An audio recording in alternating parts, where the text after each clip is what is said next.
Right. Well, good morning, ladies and gentlemen. And as chairman of the British-Kazakh Society, it gives me huge pleasure to welcome you all to this important BKS webinar, which is entitled Kazakhstan at 30, What Next? And we're delighted to have as our keynote speaker, Sir Suma Chakrabarti. As you all know, the British-Kazakh Society aims to promote the best of relations between Britain and Kazakhstan, including highlighting trade and investment opportunities and promoting cooperation between government, finance and industry. We really act as a conduit and place a strong emphasis on promoting international affairs and diplomatic issues. So this webinar falls very much firmly within our remit. As you all know, this year represents an historic milestone for Kazakhstan, marking the 30th anniversary of independence.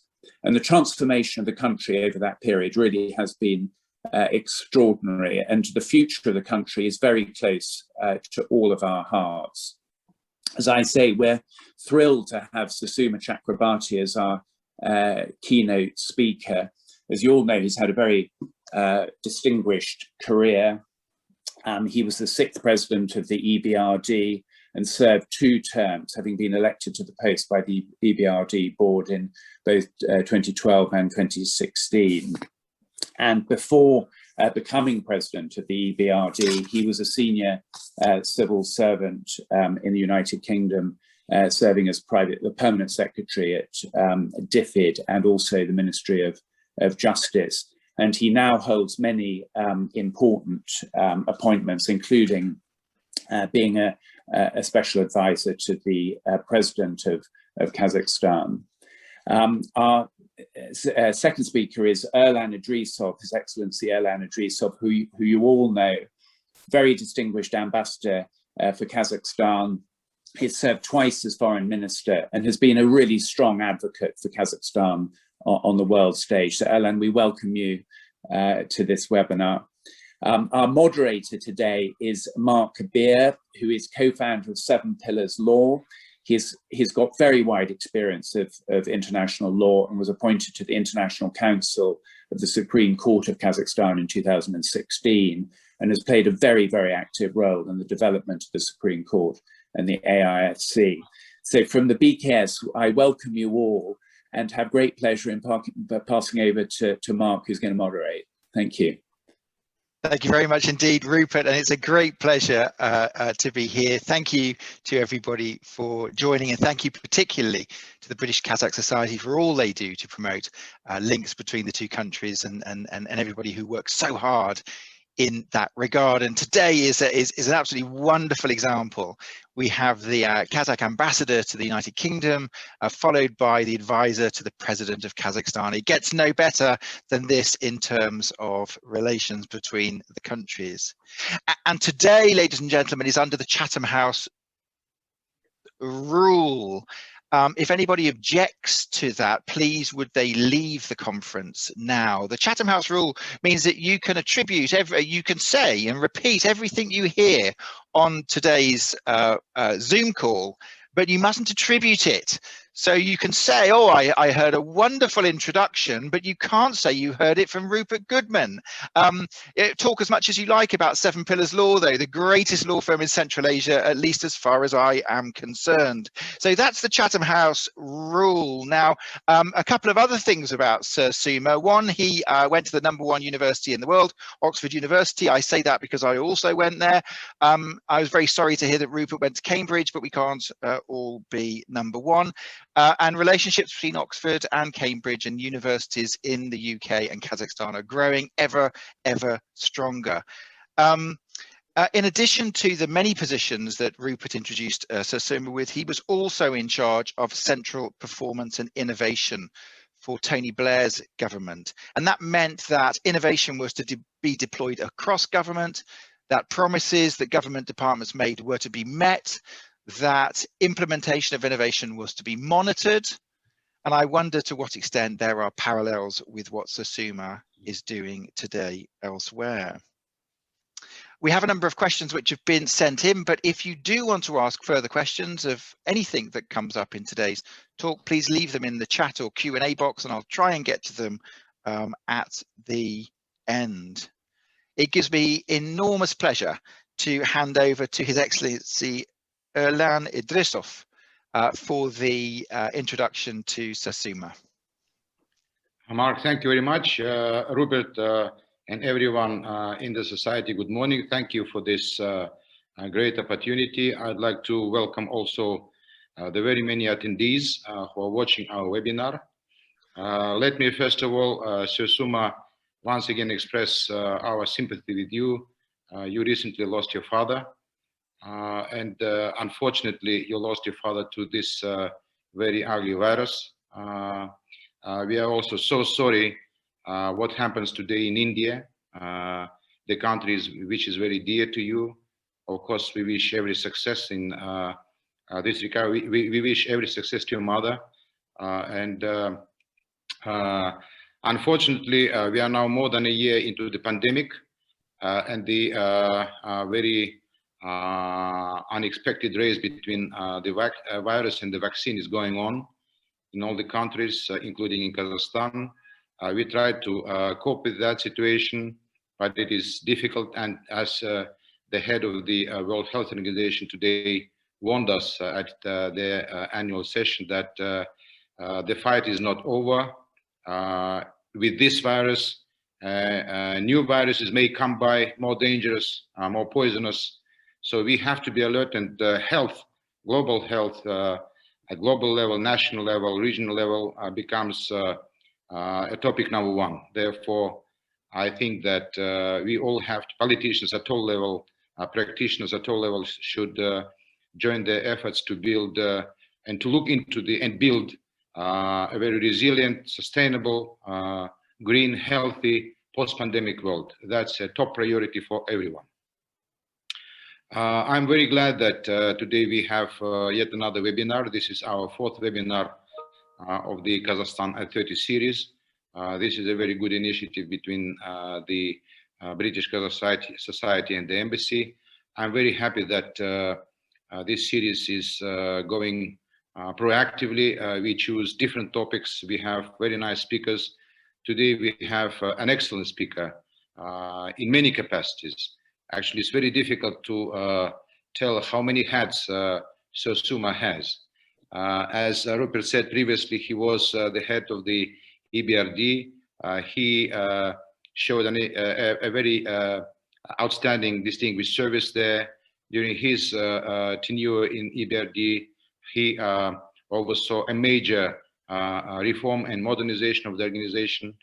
I'm very proud that during his presidency, EBRD and Kazakhstan have developed very robust partnership and cooperation. Investments from EBRD exceeded $9 billion during the presidency of Sir Suma. Very importantly today, particularly with the Glasgow COP26 summit, that Sir Suma has made it that the green agenda has become one of the core central agendas of the EBRD, which is absolutely, that was a forward-looking visionary approach, and I think today's priorities they prove that that policy was the best policy for the bank when Sir Suma was there. He was then at the center of the reform at the bank level. Now he's at the center of the reforms in yet another quite unexpected for him geography in Kazakhstan and Central Asia. I don't think that Sir Suma was thinking 10 or 12 years ago that he will be at the center of a major reform drive in Kazakhstan. But let me tell you that we are very proud and happy to have him, first of all, as our friend over the years of our partnership with the EBRD and Sir Suma. Really, Sir Suma has become personally a good friend of many people in Kazakhstan, including our first president, the current president, and many other people in Kazakhstan, including me. I'm very lucky and proud of this friendship. Just to tell you that he was very instrumental in building up the first unique, unique institution in its own right in the post-Soviet space, the International Financial Center for Astana. As I call it, it's a quiet revolution, largely unseen yet by many in the West, but this is a major revolt which took place in the post-Soviet space, and that brings new quality of everything to the center of, to the heart of Eurasia. And Sir Suma was very instrumental and helpful in this effort, and he remains to be important member of the managerial council of the Astana Financial Center. He, of course, as Rupert, you said, he is the advisor of the president, but recently, more importantly, he has taken up the position, very important position of deputy chairman of the Supreme Council for New Reforms in Kazakhstan. Actually, by that position, he is number 2 in Kazakhstan, because the chair of that commission is president. So I believe that this is a recognition of the importance of our partnership with our Western friends to bring more new things to Kazakhstan, particularly in terms of innovation, in terms of the changing landscape in the world, politically and economically. Therefore, we open the door for the best available knowledge, to acquire this knowledge, to understand this knowledge, and to implement in practical terms in Kazakhstan. That's the message everyone should read in the appointment of Sir Suma as the deputy chair of Presidential Commission on New Reforms. Kazakhstan, as you know, marking its 30th anniversary, is very proud to tell about its achievements. Yes, we are standing out in the post-Soviet space, it's definite. Everyone recognizes that Kazakhstan has done huge strides in particularly economic development, in changing the basic institutions of the society, in starting to reshape the political culture in Kazakhstan. These are all things which take, of course, not 1 or 2 days. These are generational things. These are very long-term efforts which require lots of political will, lots of knowledge, lots of time, lots of resources, financial resources, human resources, and the like. Therefore, reform is a permanent feature in Kazakhstan. We are only 30 years. 30 years is nothing. It's just, you know, a blink. And historically, 30 years is just 1 second. Of course, we hope that we will go in this 30 period strides. We are confident that the 2050 strategy, which we have chalked out together with our Western friends, will come by. It's a major effort. It's a major, you know, culture changing, standards changing, behavior changing exercise. We still have many imprints or footprints of the Soviet legacy, particularly when it comes to the daily routine, work habits, instincts, you know, reactions. This is not a small thing, because as ancient Greeks said, the devil is in detail. Therefore, we have to attend even to these small things. And this is exactly what this Reform Council aims to do. The president and his team are very eager to bring about new, advanced, innovative changes to Kazakhstan. We have a dual burden, as I always say. We have the burden of robust reforming ourselves inside the country, but we also have a burden of not lagging behind to what is happening in the world. That's a very important thing. We don't want to be on the periphery of the global and regional development. The region also awakens, and it is such a good coincidence that Sir Suma also has his second leg in Uzbekistan.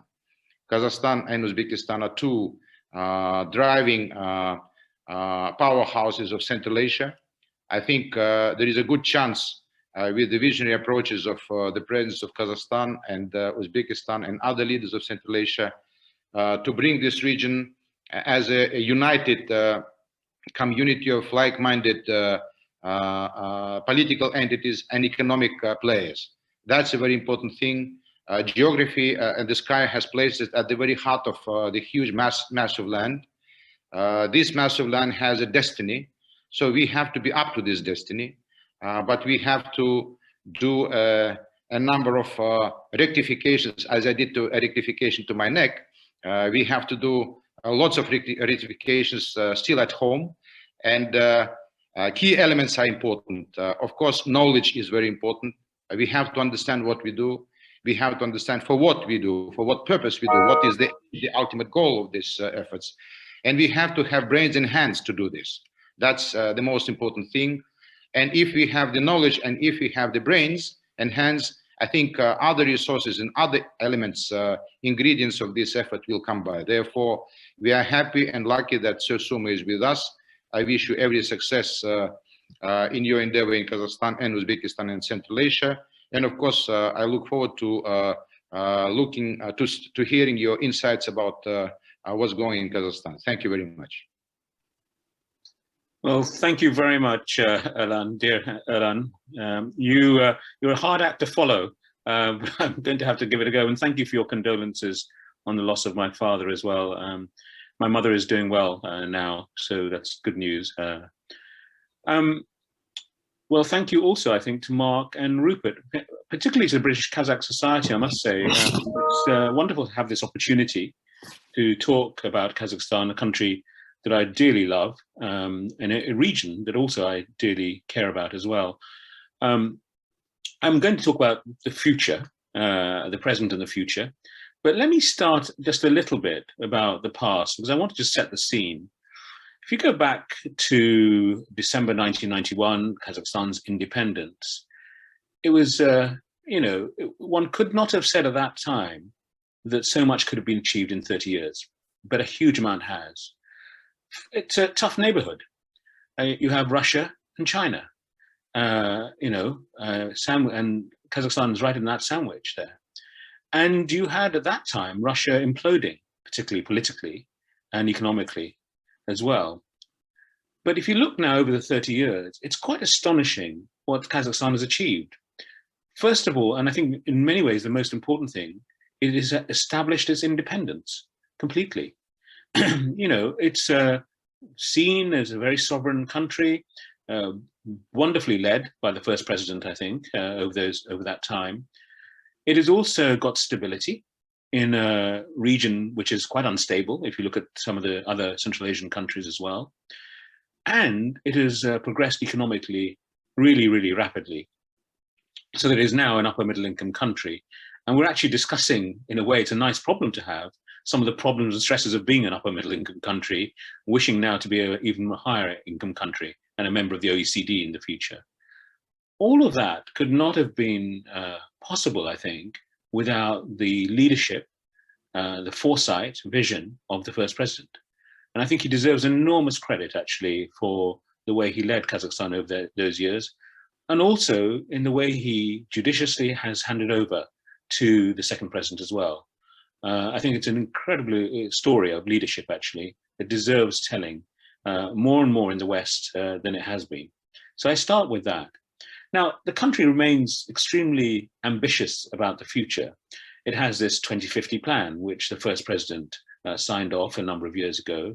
It wants to be among the 30 most developed countries by 2050. And it needs, desperately needs, to transition from the resource-based economy it really is today towards a cleaner and more diversified economy of the future. And that is essentially the set of tasks on which I've been asked to advise the president in my various roles. And what I'm going to focus on is three very broad areas, but they're interlocking. Three pillars that I think need really a big push in the years ahead. First of all, I'm going to focus on economic development strategy and economic reform, very much the story of how to maintain the progress and actually gain momentum now for further reform on the economy. Second area I'll focus on is the quality of governance, delivery, organizational capability, if you like, public administration effectiveness in particular. And I think that's going to be crucial going forward as well. And thirdly, an area that is getting more and more attention now, how to communicate in a different way between the state and the people of Kazakhstan, and how to also improve its international branding for the years ahead as well. So those are the three areas that I'll focus on. I've produced actually a gap analysis for the President on these three areas with recommendations and roadmaps, which will be integrated into the work of the government going forward. Hopefully this will all be finalized in July.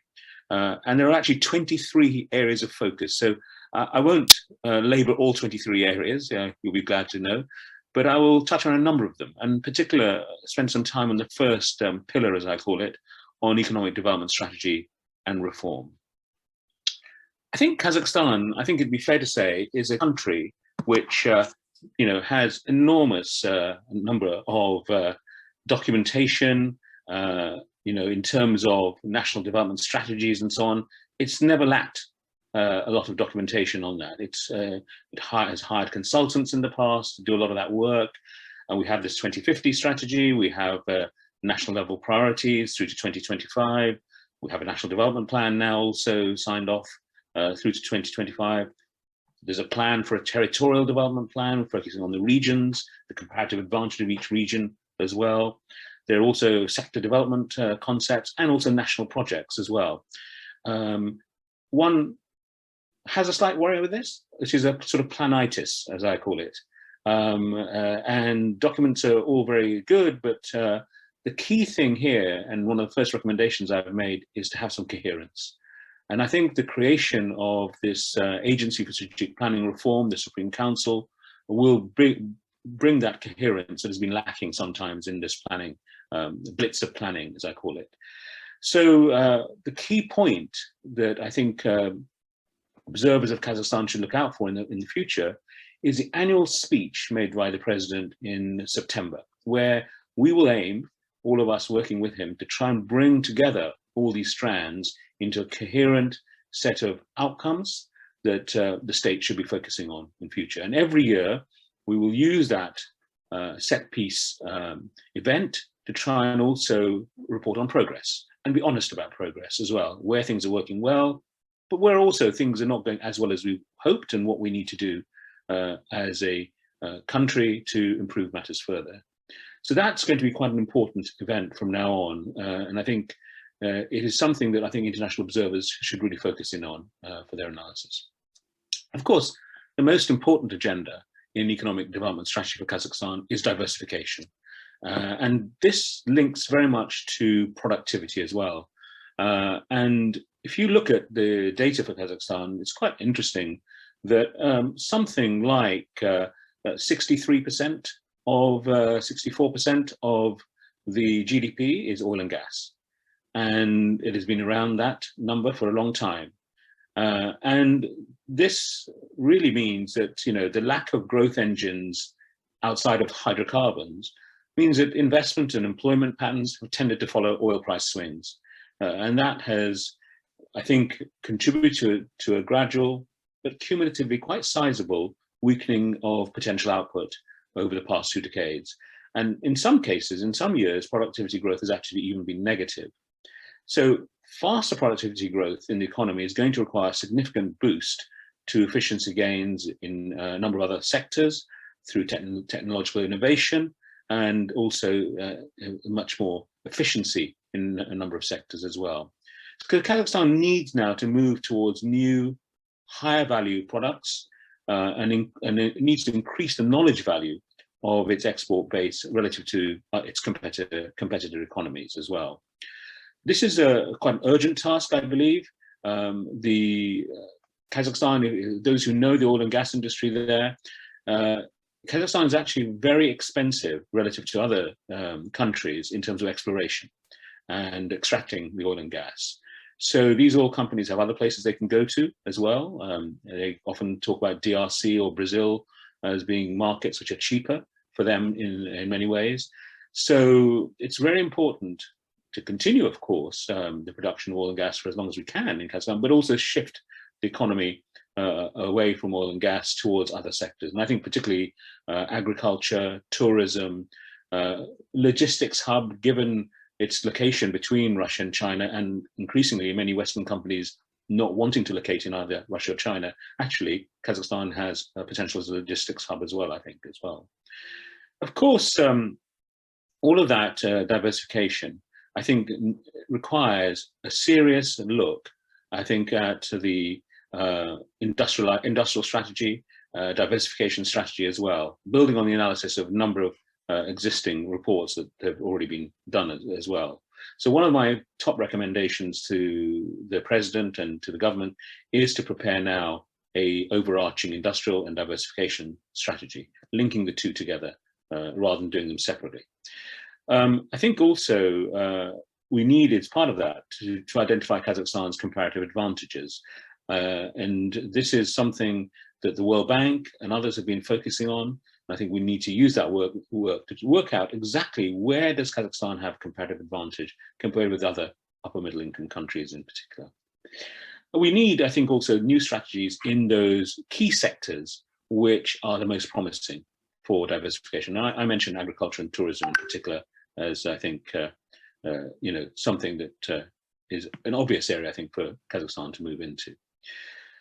So that's a big area, the diversification area. Another, I think, important part of economic reform going forward is privatization and reform of state-owned enterprises. So despite the reforms we've had in Kazakhstan, state-owned enterprises, SOEs, they remain dominant in the Kazakh economy, even in sectors and market segments in which other countries typically have opened up to private entrepreneurs.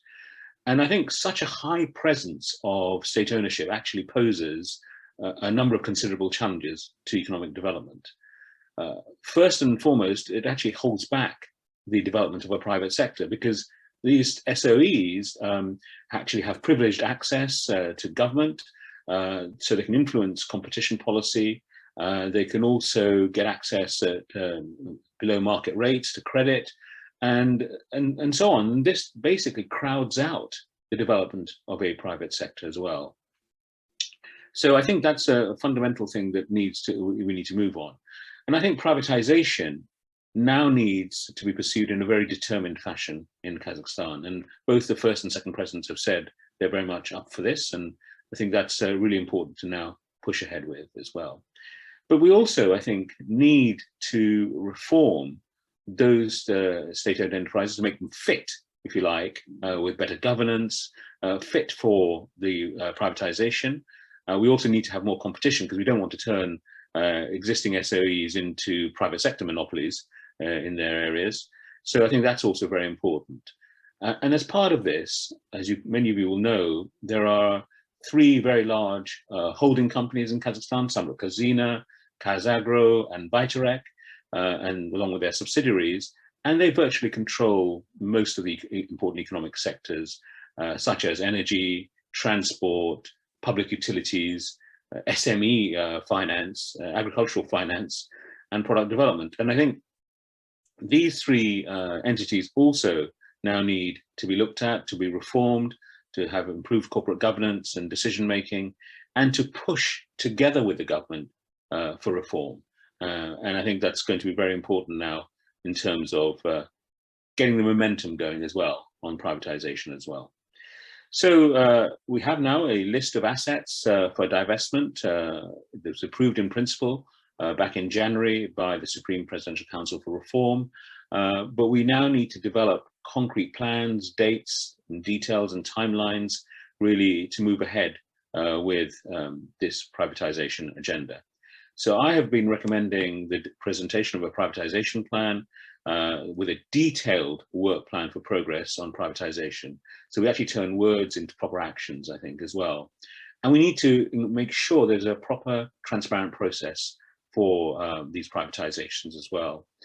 And we, I think, need to review the objectives, the operating model, and the corporate governance of the three major entities, Samruk-Kazyna, Beare, and Kazagro as well. So I think that's quite a big chunk of work on the reform agenda as well. Of course, entrepreneurship is fundamental to creating more of a market economy in Kazakhstan, and more of a diversified market economy as well. And yet, we all know that Kazakhstan has very heavy administrative and regulatory operating environment for firms. And of course, yes, it's good that Kazakhstan has improved its position in the World Bank's Doing Business ranking. It's now 25th place. That's very good. But there's a lot to do. And this is something that within government, within the private sector, everyone has agreed on. There's a lot to be done to improve the de facto operating environment for enterprises. I think one needs to ensure that streamlined procedures are actually implemented, particularly in the regions. There's a lot of decisions that are taken in Nur-Sultan, the capital, that then are not translated necessarily in the regions into the actual actions that were designed in the first place. So there's now going to be, I think, a really big push on deregulation generally, with Ministry of National Economy in the lead, working with the entrepreneurs in Atameken, which is the, if you like, the Association of Domestic Entrepreneurs, to try and push for this. And I'm very, very supportive of the idea to one in, two out sort of rule approach to deregulation that is going to be taken as well for this. So I think it's important that we give deregulation, simplification, a big push, a preparation of a business code as well, a big push in the next few years as well. This brings me on to investment strategy, investment promotion, and investment climate. This is a nexus of issues here, which really impact on investors, domestic and foreign investors as well. We know that attracting foreign direct investment is critical to Kazakhstan. And we know that also that very few of the existing foreign investors are planning to make major investments in the next few years. So we need to attract new foreign investors to Kazakhstan. So I've proposed a number of reforms. First of all, the Foreign Investors Council, which has operated for many years, was set up by the first president, and I think did a really good job. But I think it can be improved further. It needs to be a forum where it can give really direct private advice to the president, to the prime minister, to the government about things that need changing in terms of improving the investment climate. As I say, it's not enough just to do well in the World Bank's Doing Business survey. I think you actually have to get down to the nitty-gritty of what is preventing investors from coming into the country as well. So I first of all want to have widened the range of sectors that are covered by the Foreign Investors Council, and have a better balance, frankly, between existing investors and potential new investors coming into Kazakhstan. We also, I think, need to reform in Kazakhstan the way foreign investors are being handled across the government. There are just too many bodies involved, huge number of bodies actually involved in Kazakhstan in the state in interacting with foreign investors.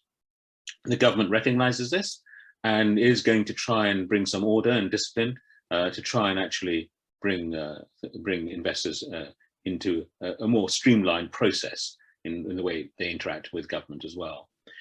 It's going to be very, very important, I think, also that here the AIFC Court, the International Arbitration Center, is marketed even more as a way of having good English common law as a protection for foreign investors coming in. They can work under the auspices of the AIFC Court and English common law, and I think that's actually something that should be widened in terms of the range of opportunities for foreign investors as well. And the other thing I think foreign investors need, they talk to each other all the time, and they need to see that when there have been disputes between the state and foreign investors, that these are settled, and these are settled quickly. There are a number of long-running investor disputes, and I have no view on who is right, who is wrong in any of these disputes. That's not my role. But what I am concerned is about how long it takes to settle these disputes. And I think it's really important that faster progress is made on doing so. And the president very much agrees with that as well.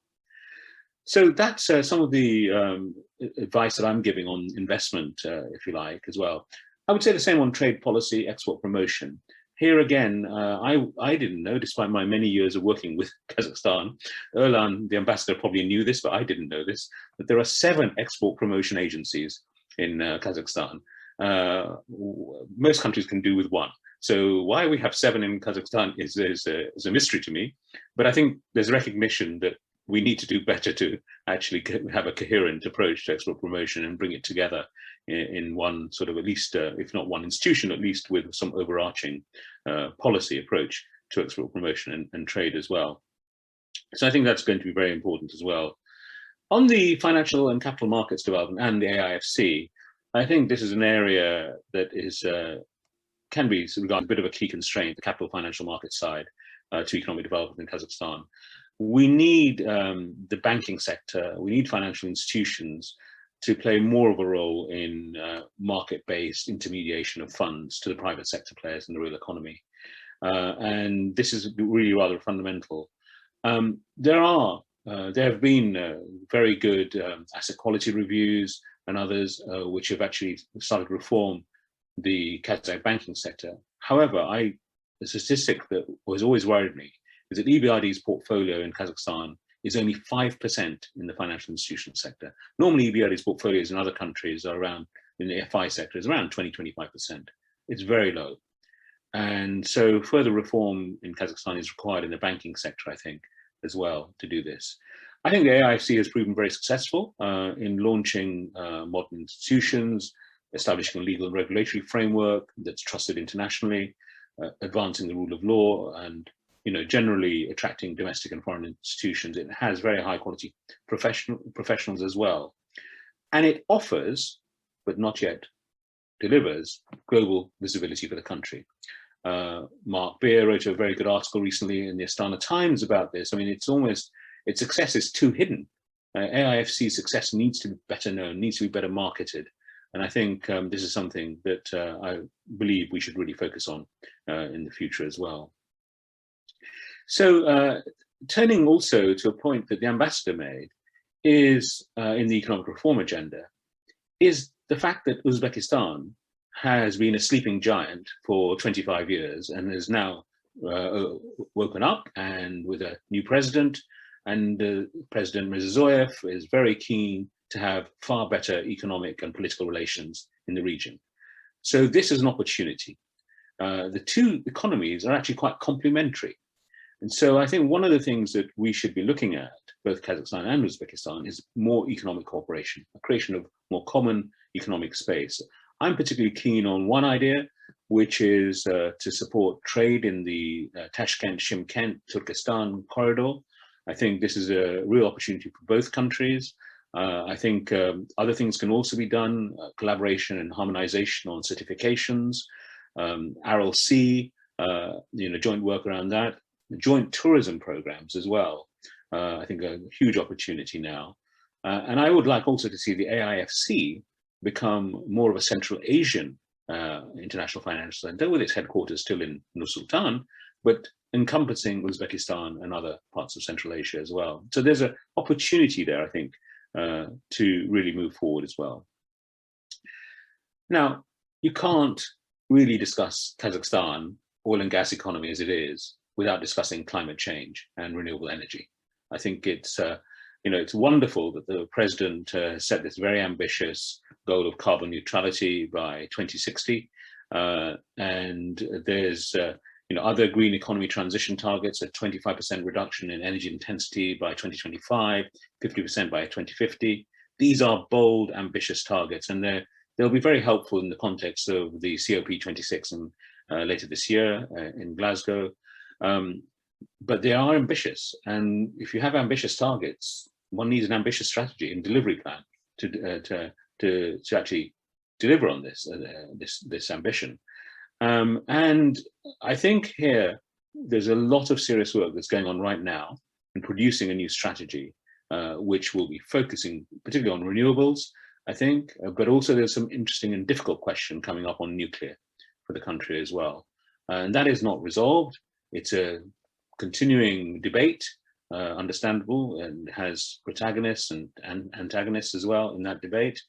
But the clear thing is we need a strategy to move Kazakhstan, which is one of the most energy intensive countries in the world, really to being a much more carbon neutral approach. And that is going to be a top area of investment for those investors who are maybe listening in, watching this. There's a huge opportunity coming up in this area as well, not just through EBRD, but directly with investors, I think, getting involved as well. Two last points on economic reform, if I may. One is on gender. Now, a review of gender that was carried out by the OECD at the request of the Kazakh government back in 2017 noted there had been some important progress in promoting women's empowerment in public life, yet women still remain very underrepresented in key decision-making posts, and traditional gender roles continue to dominate education and employment decisions. And recent data from the WEF, from World Economic Forum, suggests other countries have been making more rapid progress in recent years than Kazakhstan. Now, this is something I know the second president, President Tokayev, cares deeply about. It comes with his UN background and everything else. This has been very much fundamental to what he feels has to change in the country as well. You know, political representation of women is still low, although representation is somewhat higher in local elected bodies, which is interesting. I notice also the wage gap is still between men and women, it remains persistent. And there are still some prohibitions on women in large number of professions. Some progress has been made in this area, with EBRD and the Kazakh government actually managing to reduce the number of professions that have been barred to women from Soviet times, actually. This is not recent. But there are still about 200 or so prohibitions on professions, which I hope will be lifted over the next 12 months. That's the plan that we're aiming at with the Kazakh authorities to do that. And that would be a great contribution, I think, to the economic empowerment of women, particularly in the regions. Because I think this would actually utilize part of the labor force that currently isn't being used very much. So there's a real opportunity here as well. Similarly, I think on the other issue to really focus in on, and this is a very common thing with upper and middle income countries, is inequality. Inequality between regions and between different groups. And this, of course, is an economic issue, it's a social issue, and potentially a political issue, and a politically difficult issue. So I am pushing for more focus in government on regional and rural urban divides, disparities. I think that's going to be very, very important to focus in on going forward. So that is the first pillar, if you like, and I can be much more brief on the other pillars. Rupert, you'll be glad to know. Otherwise, we won't have time for questions. But the second pillar is about public administration, in short. I mean, despite the progress of the last decades, the organization and functioning of the state, I think we all agree, who work within the state ourselves, still remains an important constraint to the effective design, implementation, reform in Kazakhstan. The structure of government, there are so many ministries, so many state committees, so many agencies, other entities, they all have overlapping policy responsibilities and instruments. The culture of bureaucracy is still quite Soviet in some ways, I would say. It's a very, overpowering administrative culture still, very formalistic as well, culture. Erlan and I often debate this, how on earth are we going to change this? So even to request a meeting, you have to write a formal letter rather than just sending an email. All of those things, that's a little example, but there are a lot of unnecessary bureaucratic procedures that need changing as well. And, there is, one has to say, this is Kazakhstan also has, within this bureaucratic culture like this, like many other countries who've emerged from command economies, there is a corruption problem still. It's improved in some way. It's a significant improver if you look at Transparency International's ratings, and that is good, but there's a lot further to go as well. I think also what's required is the building of what I call a team reform in Kazakhstan, which is the president, the prime minister, the government ministers, I think, getting together more in informal settings in away days, actually discussing what's required to try and build a team reform for Kazakhstan. I think also we've made some progress now on strategy setting, on policy making with the creation of the Agency for Strategic Planning and Reform.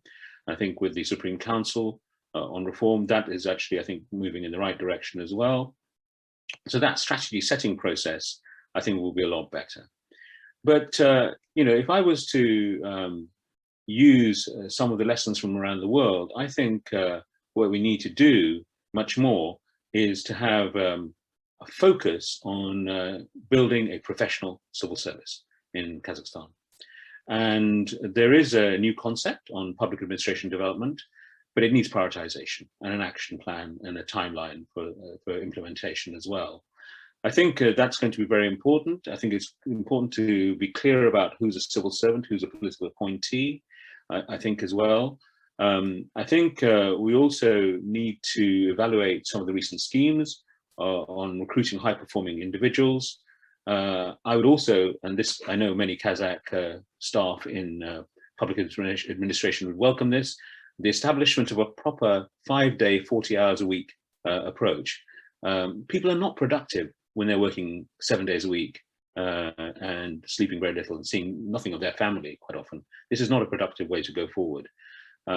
So I think some focus on that. I would also like to see, and I've been proposing this, and this has got a lot of support, and several ministries have put their hands up and akimats to do this, is the establishment of capability reviews, as we used to have in the UK, of government departments, to try and help them improve, to work out what the gap is in capability between what they need, where they need to be, and then to have an action plan to try and fix that gap as well. That would be very important. I think we need a delivery unit. I mean, Mark mentioned my time in working with Tony Blair on public administration reform in the UK, and you know, I was very heavily involved in the creation of the delivery unit. Here, I think this is absolutely fundamentally now required now in Kazakhstan, not least because the president has really said, look, the state needs to focus on outcomes, not inputs, but outcomes. What do the public care about? Well, we need to know what the public care about. We need to then measure it and focus delivery on that. So a delivery unit, I think, it's high time for that as well, alongside the procedural review and simplification and digitization agenda. Now here, Kazakhstan is one of the leaders actually in emerging markets on digitization. And I think this is something that Kazakhstan should get some credit for as well. The last point in this pillar is really about providing in-service executive education for high potential public servants. As you all know, Kazakhstan has had a very good program, the Bolshak program, which gave many young Kazakhs a fantastic first set of degrees, if you like. And one of the problems has been, of course, retaining those Bolshak people in the public service. 95% of them are either in the private sector or abroad. So that's been one issue, and that's a remuneration issue as well as the culture issue in the public service that we need to fix. But there's something else, which is that the high potential public servants are not getting the in-service executive education, leadership, management, how to make decisions, how to run processes, that sort of training they need during their career. So I'm proposing that the state should actually create a program with a foreign provider, maybe even Oxford, to try and take that forward as well, with modules in Nur-Sultan and modules abroad as well. I think then turning now, if I may, to the last pillar, domestic communications and international branding. The president has been very clear. He wants the state to change the way it communicates with the citizen. He wants the state to understand, to get feedback from the citizen. The culture is still overall very much telling rather than receiving. Now, there are some interesting examples, though, however, of where some parts of the state are doing it better. So the young Akim in Shymkent, I think he does a really good online sort of engagement with the younger generation, of course, who tend to be much more online than my generation. And he gets a huge amount of feedback, which allows him then to you know, modulate some of the services and change them to respond to that. I think here I want to pay tribute to the embassy in London, because actually they have one of the best tweeting services I have seen out of Kazakhstan. It's a benchmark, Erlan, and I think it would be actually quite good. You know, for example, there's "Did you know" tweets that the embassy does. I find them fascinating, and they actually engage you immediately. But that is unusual. That's the point. Is it's an unusual example, because most of the tweets that are coming out of the Kazakh information services really not, I think, very informative at all about what's happening. So the style of communications, the way it's done, the messaging, all of that needs pretty radical reform going forward. I think, and this is very much something the president is currently very focused on as well. I think on the international branding side, I think part of it is about explaining better what Kazakhstan is trying to do. If you ask someone in the street in the UK anything about Kazakhstan, unfortunately, many of them will mention Borat and little else. And Borat does not describe Kazakhstan at all, in my view, properly. What is required, though, is not just a better communication strategy on the brand, but actual substance, which means actual more economic reform in the way I've described, the changes that are happening. I think it also requires better engagement with civil society. So the civil society voices also speak about reform on the political human rights side. But I also think one part that's been missing, and it's missing across Central Asia, is a lack of focus on the rich pre-Soviet history of the region, including Kazakhstan. Again, I like the way the embassy in London does try to put on events about the pre-Soviet past, and very interesting events as well. But not enough is mined at the moment by Kazakhstan, by Uzbekistan, by the other countries about the rich history of their past. This also links, of course, to tourism. The more you can do something about that, the more I think you improve the brand of the backpacking generation, who I want them to get engaged with Kazakhstan, not just the business people. So that's, I think, a huge effort should be expended on that in going forward. And there are good lessons from other countries that Kazakhstan can learn in this as well. But in short, to finish, I think this is a country that has an amazing future ahead of it. It's had an amazing 30 years already. But now the task is really to move over the next 30, 40 years to really building a completely different future, less dependent on oil and gas, a more improved public service, and a public service that is working for the people, not the people working for the public service. Thank you very much.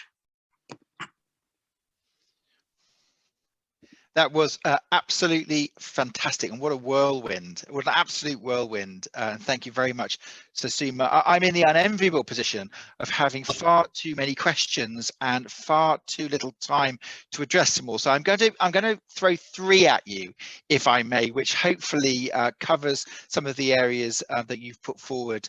The first is that you yourself have a cornucopia of roles in Kazakhstan, and as you talk to streamlining what's going on, could you share with us how those roles intersect and what the ultimate goal of all of them is, and to what extent you think that you have enough authority to actually drive through these reforms if supported from the government?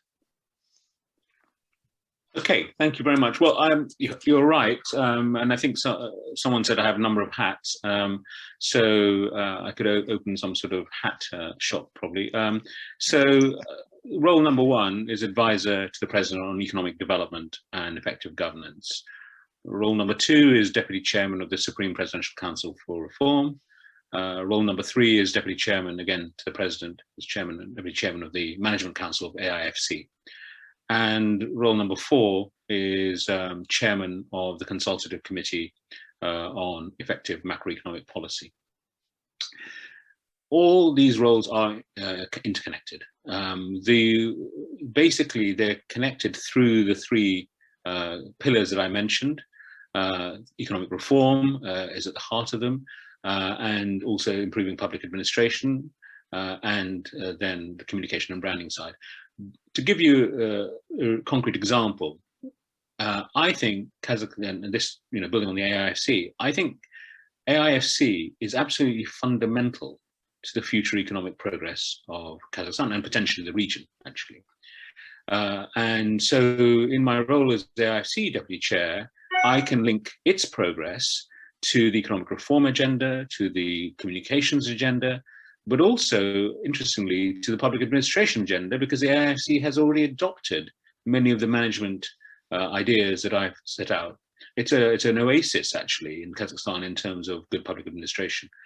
So that's how they're linked, really. And in terms of authority, this is interesting, I think, because Kazakhstan, as you all know, has a long history of hiring foreign experts. This is a country that's always been open to international opinion, and that's good. It's very good, in fact. I think this is the first time, however, that they've put one of these experts, I hope they think I'm an expert, in a decision-making role as the president's deputy on the Supreme Presidential Council for Reform. So I'm actually not just an advisor, I'm actually a decision-maker, co-decision maker with my other members of that reform. And I think that shows a confidence, which I really like on the you know, from the Kazakhs, that they would actually be happy to have a foreigner actually be part of a formal government decision-making body, not just advising only. So that's with the authority. In the end, my authority, of course, resides in my relationship with both first and second presidents. My appointments were all agreed between the two, but the authority is also, that's the formal side of it. The authority, of course, also rests on the fact that over the 8 years at EBRD, I built up a huge network of friends and contacts, including Erlan, in Kazakhstan. And I think, you know, a lot of authority is informal in that sense. People know and trust you, and they know that you're not motivated by anything other than actually Kazakhstan's development. Wonderful, thank you. The second question is to some extent related to AIFC, and I forget if the ambassador referred to it as the sort of the silent revolution, but as you said, it's absolutely critical to the development of the region. But Kazakhstan has many routes by which investors can come in, many economic zones, many incentives, many tax incentives, many location incentives. So how do you foresee within perhaps a more structured environment, how do you think that the country should manage ensuring that all those incentives are aligned towards a common goal rather than cannibalizing each other? And the add-on to that is how do you awake the sleeping dragon of the AIFC and make sure that the world knows about it in the same way they do about, for example, the DIFC on which it was modeled? So first of all, just on the AIFC itself, I think it has been a great success. But you're right, it's been, as Erlan put it, a silent revolution. I'd like it to be a noisy revolution. I'd like people to know about it a lot more. So that is a plain marketing communication that is not happening, as you pointed out in your article in the Astana Times recently.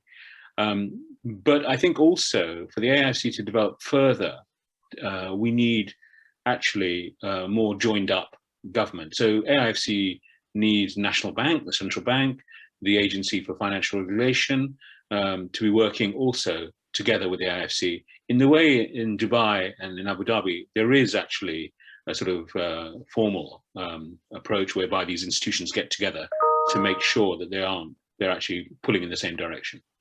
And I think that is something that we're going to create in Kazakhstan, I very much hope. The other part of it, you're absolutely right. What happens, I think, in the Kazakh state and in many other countries, emerging markets, where public administration is still to be developed further, is that each initiative has its own set of incentives and so on, and no one is actually doing the formal checking yet in a joined up way that, you know, am I driving with due care and attention to other cars on the road?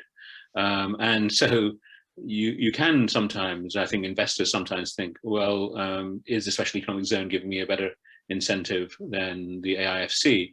And I think that's something that we need to fix. I think that's one of the problems of having so many investment organizations in the state. It's not just a number, but it's also that each one of them is doing its own thing. So that's something that we have recommended as well to the Prime Minister and President. I think you faced similar sort of issues in the past in United Arab Emirates, and you would know that, Mark, better than any of us, I think. But they have become much more joined up in the way they operate now there, and I think we need to move in the same direction. Absolutely fantastic. And the third easier question. Can I step in here just to add one point? on this marketing for AIFC. I completely take Sir Suma's points and your point that this better should have been a noisy revolution than the quiet revolution. Yes, a lot lies with us. A lot of noise should come out of AIFC through different instruments, like those road shows, etc., etc. There should be much stronger online presence. I'm working with Christopher now. We have prepared a new kind of handout, which will be released this week with new figures and facts about AIFC, and we'll try to communicate them as massively, as aggressively as possible through our news bulletins, social networks, etc., etc. But there is another point to that, where our friends come.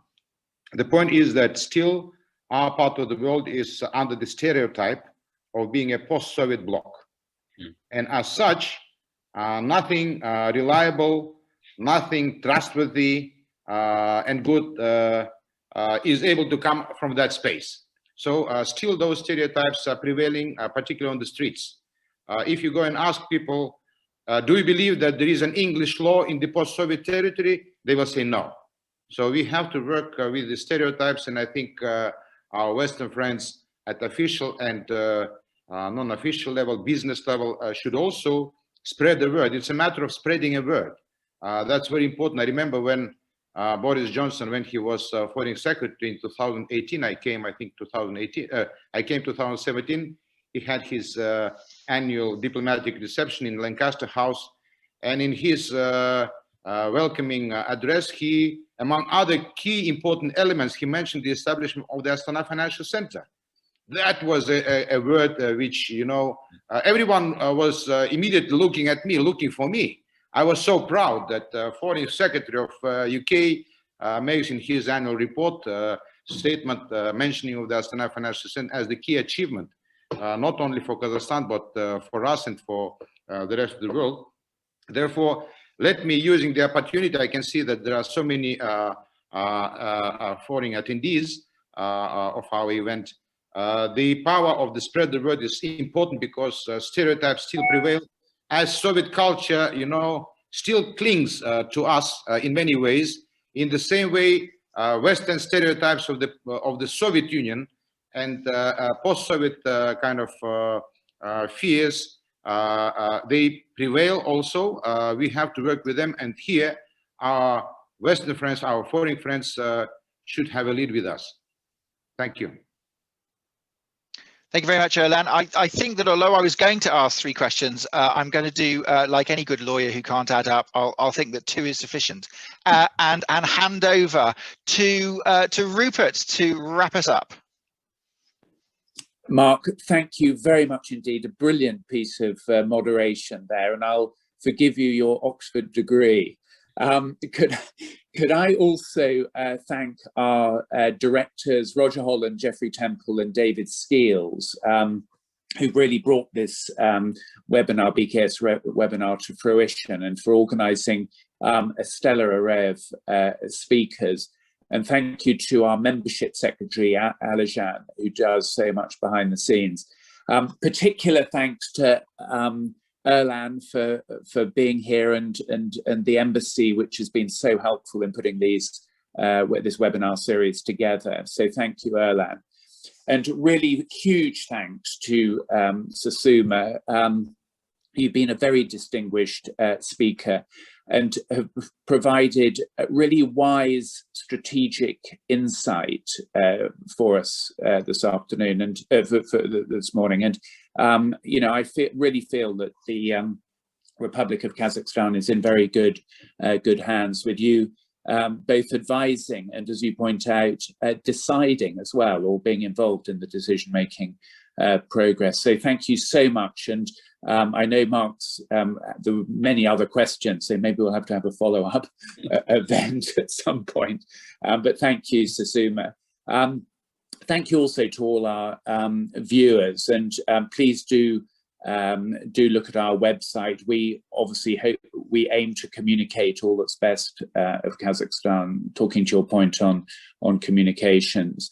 And you'll also see our future events there. And we also welcome all new members and sponsors. So all in all, a really successful webinar. Thank you to you all. Thank you to Mark for moderating. And we hope to see you all very soon. Thank you very much indeed. Thank you very much. Thanks, everyone. Thank you.